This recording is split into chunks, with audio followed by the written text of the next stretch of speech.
Диктант по татарскому языку в Тюмени был запланирован на 13:00, но уже за 1,5 часа до старта акции участники начали приходить в Центр татарской культуры. Регистрация на сайте, ручка и знание родного языка – все, что требовалось для участия. Изначально на сайте всероссийской акции зарегистрировалось 30 тюменцев.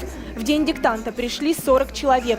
Это третий показатель после Казани и Уфы. Решила поучаствовать в этой акции, решила проверить свой уровень знаний на татарском языке, так как я окончила татарскую школу, чекчинскую 8-летнюю школу закончила. Учили нас учителя Гельманова Нурбанатапа, Ашманова Наргилапа. Они преподавали татарский язык, вкладывали всю душу. Мы вот хотим показать, что через столько лет, как мы запомнили свой родной язык и как мы умеем писать, как мы умеем говорить. Вот с этой целью я решила поучаствовать. Фарид Хакимов пришел на диктант с 2 сыновьями. В его семье общаются на родном языке. По словам участника акции, начинание нужное. Если продолжить, то в следующем году люди будут заранее готовиться, повторять правила и изучать грамматику. Постоянно я и мыслю по-татарски, и разговариваю по-татарски на своем языке, и в семье у нас все мы говорим по-татарски, и пишем. Все-таки я учился, ведь 8 классов закончил, значит, и татар-теле, родной язык, и литературу изучал.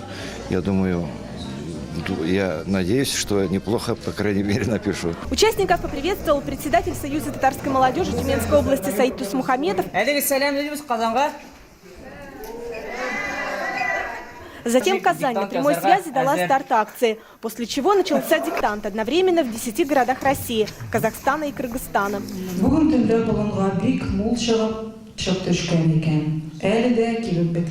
Для диктанта был выбран отрывок из произведения Амирхана Еники «Жизнь Кангарау». В Тюмени текст читала Алисан Хурматуллина, ведущая региональной телепрограммы «Енас Улыш». В диктанте по татарскому языку в Тюмени принимают участие обычные жители. В основном это старшее поколение, те, кто изучал татарский язык в школе. Есть здесь учителя татарского языка, студенты, школьники, журналисты татарских СМИ. Среди пишущих диктант не было публичных людей, лидеров татарских общественных организаций. Не приняли участие в акции активисты национально-культурной автономии сибирских татар. Сложнее всего диктант дался молодым людям. Родной язык в школе они не изучали. Вообще было очень сложно. Ну, прям вообще нереально. Татар телен белергә кирәк. Ул мәдәниятнең иң төп асылы дип әйтергә буламы.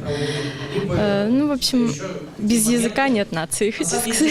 В Тюмени татарский язык и литература преподаются в 3 школах. Также организованы платные курсы в Центре татарской культуры.